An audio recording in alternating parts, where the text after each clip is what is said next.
Hey everyone, welcome to the video. My name is Dwayne Thomas and I've been teaching online and locally for decades. And someone asked me recently, why don't you teach English? I've been teaching Latin and Greek and I learn publicly some other languages. I don't claim to teach them, I just learn them publicly. But anyway, someone asked me the other day, why don't you teach English? And I thought, because most English grammar textbooks are boring, that's why, and I don't like being bored. But then I found a French teacher who teaches French using Asterix the Gaul, and I thought, well, that's brilliant, and that could be a lot of fun.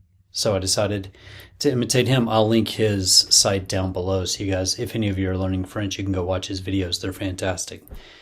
Anyway, this is an old comic strip that from France, and that came out years ago, and this comic strip follows the story of a Gallic warrior named Asterix and his friends as they resist the Romans who have invaded ancient France.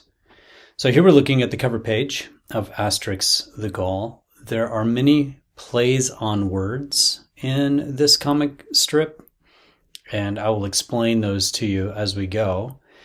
The first play on words would be Asterix. Asterix is a star in English. We say asterisk in English.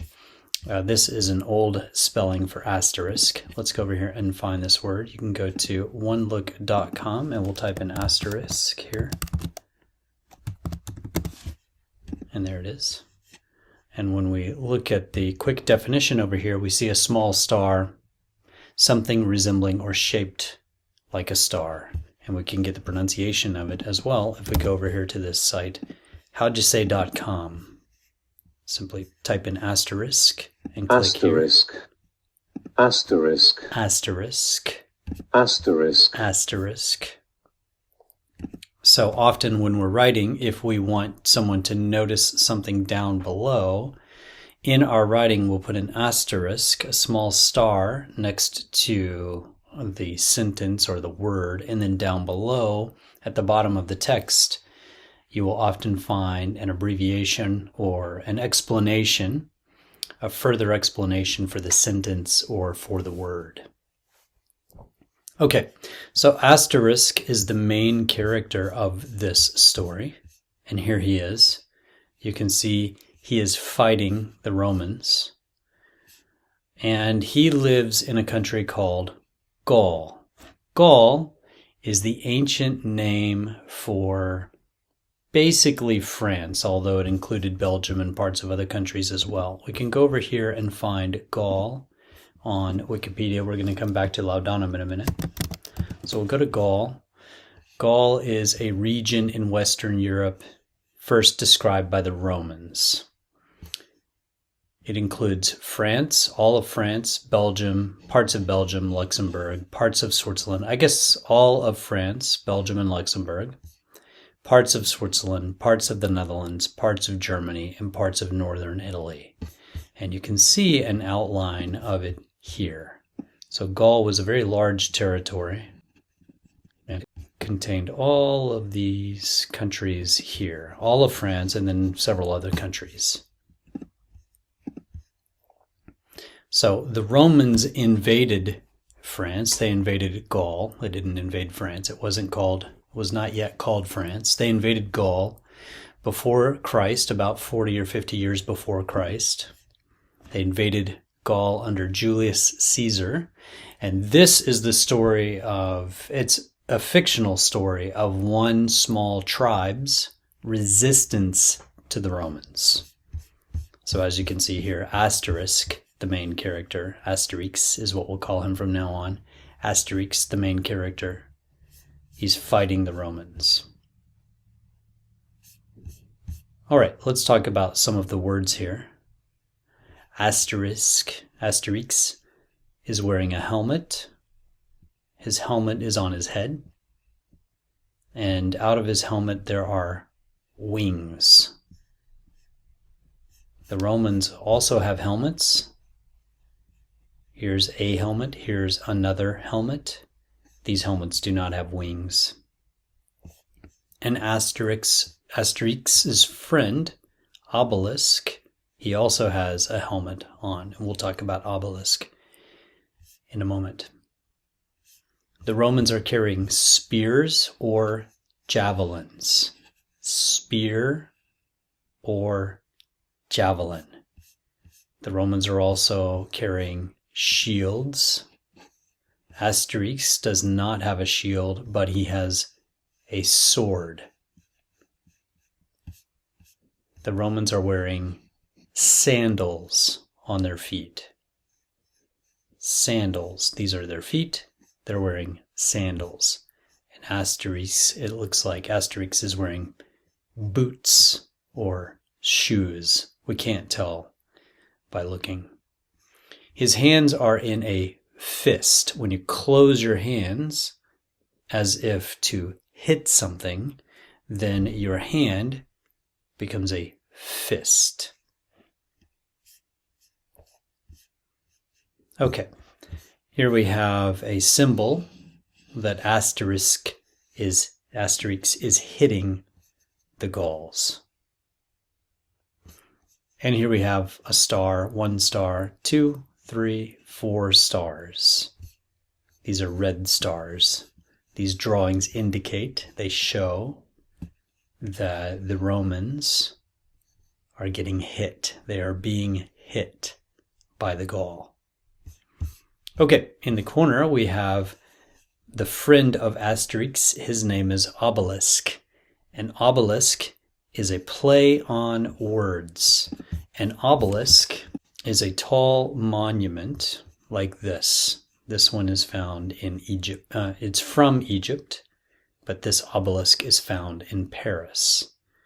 An obelisk is a tall stone placed as a monument. These originally were in Egypt. His name is Obelisk, and his job, his work in ancient Gaul is to move standing stones. He often carries a standing stone. Standing stones are very common in Europe. There are many places in Europe with standing stones. The most famous standing stones in Europe are Stonehenge, but here are some standing stones in northern Scotland. These were placed by ancient peoples, and no one is entirely sure why or how they did it, but you find standing stones all throughout Europe. There are many in France, there are many in England and in Scotland, Ireland. The most famous standing stones are in England, the site Stonehenge. So the authors are making a little joke that this guy, Obelisk, his job is to roam around France delivering standing stones. That probably was not a real job in ancient France. It's like he's a delivery man, a UPS man, or a FedEx man, a FedEx delivery driver who carries stones around. So it's a little joke. On the cover page, we have here, Gaul was divided into 3 parts. No, 4 parts, for one small village of indomitable Gauls still held out against the Roman invaders. If you ever read Julius Caesar's book, The Gallic Wars, it opens with the line, Gaul was divided into 3 parts. This book was written in Latin, and I've taught it to my students for years. But the first line is, Gaul was divided into 3 parts. So the authors are using the first lines of Julius Caesar's book, The Gallic Wars. And it's the story of the Romans invading Gaul, what we now call France. And then the author makes a little joke. He tells us where the story's going to go. No, Gaul was not divided into 3 parts. So we're disagreeing with Julius Caesar here. No, Gaul was not divided into 3 parts. 4 parts. And here's why. For one small village of indomitable Gauls, still held out against the Roman invaders. Okay, a village is a small town, and this is a small village, so maybe just a few houses, just a few homes. This is a small town. A town is a small city. A village is a small town in English. There's one small village of indomitable Gauls. So we have the Gauls here. So we have one small village of Gauls. We could get rid of this word and it would still make sense. There's one small village of Gauls that still held out against the Roman invaders. They resist the Roman invaders. They push back. They held out. In English, if you hold out against an enemy, you resist the enemy. You stop the enemy. So we could say the invaders attacked the town, or the invaders attacked the castle, but the people in the castle held out. They stopped, they resisted, they pushed back against the invaders. And we can even use this in English to talk about the people who resist. We call them the holdouts. So almost all of Gaul has not resisted the Romans, or the Romans have defeated almost all of Gaul, except for a small group of holdouts, a small group of resistors, a small band of soldiers who will not quit, who will not surrender. These are the holdouts. So a small village of Gauls held out against the Roman invaders. Still here means they are continuing to hold out against the Roman invaders. They are yet holding out against the Roman invaders. So what about this big word here, indomitable? Indomitable means they cannot be conquered. Let's get the pronunciation of this word. So we'll go to howjusay.com and type in indomitable. Asterisk. Try again. Indomitable. Indomitable. Indomitable. Often English speakers will skip over the T, so listen to it when we go over here to onelook.com. Indomitable. Indomitable. You can hear the T, but it's not very strong. Here it's very strong. Indomitable. Indomitable. Indomitable. Indomitable. You can say it that way, or you can also say Indomitable. Indomitable. And here she says it much more quickly. Indomitable, indomitable, Indomitable. and indomitable. Indomitable. So what does it mean?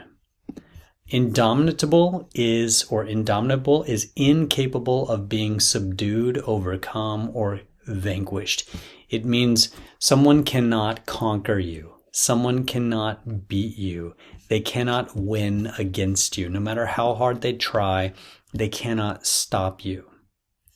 Indomitable comes from the Latin word dominus. D-O-M-I-N-U-S.